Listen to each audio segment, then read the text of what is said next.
All right, so the first thing, did you figure this out? So the next one is the 7 chord. And when it is in the major mode and we have the 7th, remember it is half diminished. So that detail, did you catch that you're going to hear a half diminished 7th chord at that moment? Or did you write it as fully diminished? Not fully diminished, just half diminished. The next chord in the sequence is the 3 chord, which will be a minor 7th chord. This is going to be a major 7th chord, major 7th chord, half diminished 7th chord, minor 7th chord. You can see why this adds so much richness. Major, and then we're going to go to that beautiful half diminished, minor.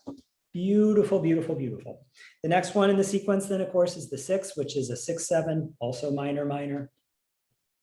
Then the 2 chord, minor.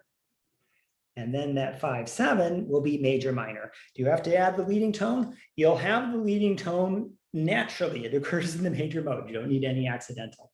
So that'll be your major minor 7th chord. So we have this beautiful sequence of all these 7th chords. All right, so altered model C closed. Again, this is nice and easy. We're starting on the E, and model C will be E to E, but I know that's the one that's going to be altered to be the 7th. And I'm just going to put that in its little triangle like that. That's the 7th of the chord. That's the altered model, because we are doing a model C. Oh, no, I'm starting a model B. Did your brain explode? I'm sorry, I looked up and I saw model C. You know why that happened? Because I didn't write my models down here. Now I know, now I see this. Okay, model B. All right, so this is not the 7th of the chord. This is going to be the 5th of the chord, B. And then the next one is normally E would be what doubles the bass for a model B. That's the one that's going to be altered. There's my 7th of the chord. There's that D and the G sharp. There we go. That should be should match what you have. Ta-da! And now we're going to go to the 4/7. Did you go up by a 4th? That's going to push your chord pretty high up. I think the better answer is down by a 5th. That should give you a more friendly motion. So I know I didn't give you a little heads up on that, but see if your musical instincts caught that, like, yeah, if you put that up there as an ascending 4th, you should see your tenor voice going really high. Probably not great. Here it will go to the, not the A would be the normal model C, but that's the one that's going to be altered. That's now our 7th. Notice that it's B down to G sharp. That's a distance of a 3rd, nice and smooth. If you chose the ascending 4th instead of the descending 5th, you're going to get that melodic 3rd inverted to a melodic 6th, and much wackier. So we choose whether to go up or down based on the voice leading. So if you brought it all the way up, bring it back down. It's going to give you a better result. Meanwhile, as we look for the chord in question, it should be that is the C sharp and that is the E. And let me go ahead and turn these into half notes. So notice the 7th resolved down and creates that effect as the dissonant 7th resolves down. Notice this goes down a 3rd, this goes down a 3rd. Now, if we look for the parallelism, it's going to be G sharp and B.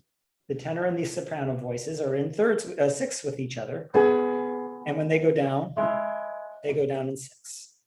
Down a 3rd, B to G sharp is a 6, G sharp to E is a 6.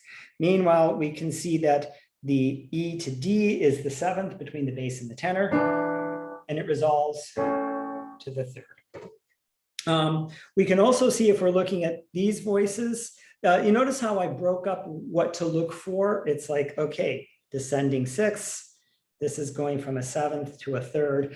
You can think in these pairs of intervals. Otherwise, if you want to just say, well, look, it's a 4th to a 3rd, and it's a 5th to a 7th. All of those combinations are possible. Here's the upper lines,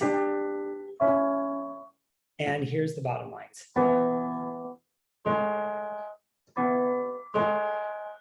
That sounds quite drastic until you put it all together.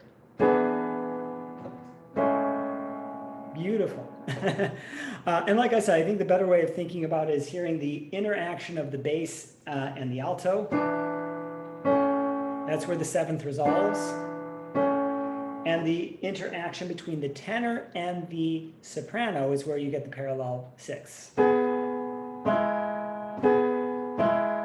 So knowing where to look for in our voice leading, what pattern is the one that, in other words, the sopranos are going to be listening to the tenors to lock their line in. The altos will be listening to the basses to lock their line in.